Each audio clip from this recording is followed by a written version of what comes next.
বিয়ের আগে শাশুড়ির ব্যবহার। দেখুন, আমি কিন্তু বৌমা নিয়ে যাচ্ছি না, আমি কিন্তু বাড়িতে মেয়ে নিয়ে যাচ্ছি। না না, 3 মাস পরে বিয়ের ডেট কেন ফাইনাল করবেন? 2 সপ্তাহের মধ্যে আমি ওকে নিয়ে যাবো আমাদের বাড়িতে। বাবু, তুই কিন্তু আজ থেকে আমাকে মা বলবি, ঠিক আছে? একদম ওরকম আন্টি ফান্টি বলবি না, ওগুলো আমার একদম পছন্দ নয়। বাবা, আপনার মেয়ে তো আমার বাড়িটাকে মনে হচ্ছে স্বর্গ বানিয়ে ফেলবে। বাবা, কি সুন্দর ঘরটার গোছায়, ঘর পুরো কি পরিষ্কার, সুন্দর ঝকঝকে তকতকে করে রেখেছে। আমার বাড়িটাও পুরো এরকমই করে রাখবে, আমি জানি, আমার পুরো বিশ্বাস আছে ওর ওপর। কি সুন্দর কথাবার্তা, কি মিষ্টি ভাষিনী, গলাটা শুনলে কানটা যেন একদম আমার ঠান্ডা হয়ে যায়।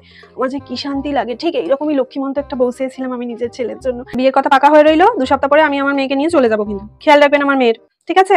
বিয়ের পরে শাশুড়ির ব্যবহার। এই যে তোমার জ্বালায় তো ঘরে টেকা দায় হয়ে যাচ্ছে। ভেবেছিলাম ঘরটা স্বর্গ বানাবে, তুমি তো আমাকেই স্বর্গবাসী করার জন্য রেডি হয়ে যাচ্ছ। ঘরটাকে পুরো নরক বানিয়ে রেখে দিয়েছো। হ্যাঁ রে বাবু, তুই বৌমাকে কিছু বলতে পারিস না? এত দেরি করে ঘুম থেকে ওঠে, আমি খাবোটা কখন? চাটা পর্যন্ত টাইমে পাই না। এই জন্য ওকে বউ করে এনেছিলাম, ভেবেছিলাম কত ভালো মেয়ে আসছে, এ তো আমার জীবন শেষ করে দিচ্ছে। কি ভেবেছিলাম আর কি হলো? আচ্ছা বৌমা, তোমাদের বাড়ি থেকে ওই কটা তত পাঠিয়েছে কেন? আমার তো একটা বোনও শাড়ি পেলো না। শুধু বাড়ির এই 4টে মানুষকে তত দিয়ে হয়ে গেল? তোমাকে আমি যতই মেয়ে মনে করি, তুমি আমাকে কোনোদিনই মা মনে করতে পারবে না। এই মেয়েকে বাড়িয়ে এনে আমার কপালটাই পুড়ে গেল। আমি ভেবেছিলাম কোথায় সংসারটাকে গুছিয়ে রাখবে, সংসারটাকে পুরো ছাড়খাড় করে দিল। কপালটাই পুড়ে গেল আমার।